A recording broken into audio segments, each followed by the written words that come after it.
kanë rolin kryesor në këtë rast. Presidenti Trump ka një fuqi të madhe, edhe si presidenti SBA-s, edhe si aleati kryesor i Izraelit mundet me ndalë këtë.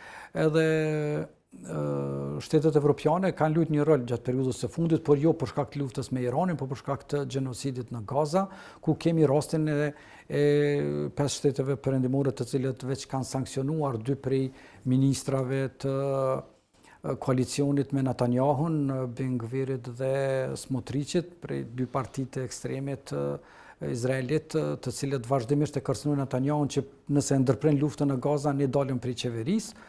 Dhe kemi rastin e fundit ku Franca përjashtoi nga panajiri i armëve kompani Izraelin komplet mos me qenë prezent në panajirin e armëve. Kjo ishte goxha një veprim i Francës, edhe përkundër që s'kemi pak si veprime prej evropianëve përveç prej Irlandës, Spanjës.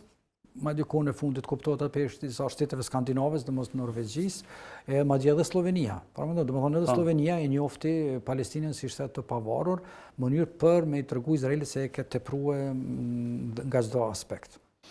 Pra e përmendi Kalinti çështjen e Rusisë që mund të jetë këtë opcion për si po pozicionohen në këtë rast Kina dhe Rusia, pra 2 nga shtetet pothuajse më të fuqishme pas SBA-s ose bashkë me SBA-n në këtë rast se përket Iran-Izrael. Ata veç janë duke bashkëpunuar me Iranin, sepse në fundi jo pse dojnë ndoshta Iranin, po sepse është interesi i tyre. Nëse nënshtrohet domethënë Irani, atëherë mos harrojmë Irani është po i afrohet domethënë Kinës edhe Rusisë me kufi, më falni Irani, domethënë nëse dorëzohet Irani, atëherë fuqia e Shtetit Bashkuar të Amerikës po afrohet atje dhe ata nuk po kanë dëshirë. Po i troken ndër thjesht. Po nuk dojnë, nuk është puna që dojnë ndoshta Iranin, po thjesht armiku tim, miku im, domethënë ata po dojnë Iranin me qëndru ashtu në mënyrë që mos me lanë afruar SBA-ja mos më afru më shumë nga ato shtete.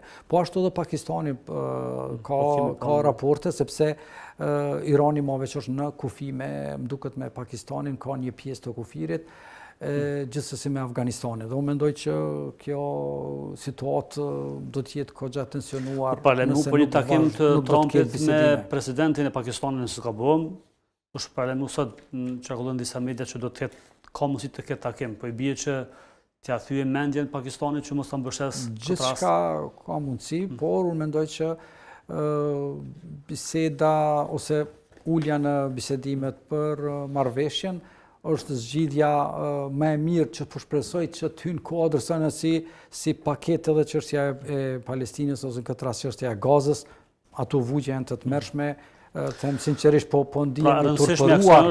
Palestina më hinë në këtë paketë marrëveshje që mund të ndihemi të turpëruar që jemi në këtë periudhë ku ne çdo ditë po shohim masakra të cilat nuk janë pa kur në luftës dytë botërore deri sot nuk janë pa kështu në mënyrë të hapur. Madje si thot një profesor hebrej, thot nazistët i kanë bë në mënyrë të fshehtë vrasjen, ndërsa Izraeli po bën në mënyrë të hapur dhe po krenohet për shfarrosjen e një populli të tërë. Këto masakra, ky gjenocid nuk është parë asnjëherë dhe të shpresojmë që të përfundon në pafuqi për të bërë më shumë. Lutemi që të përfundon kjo masakër e popullit palestinez në një marrëveshje e cila do të vinte, por prap në fund çfarë do marrëveshje do të bëhej, prap Irani, Izraeli fitojnë atë dominimin dhe vazhdojnë bashkëpunimin e tyre kundër shteteve sunite.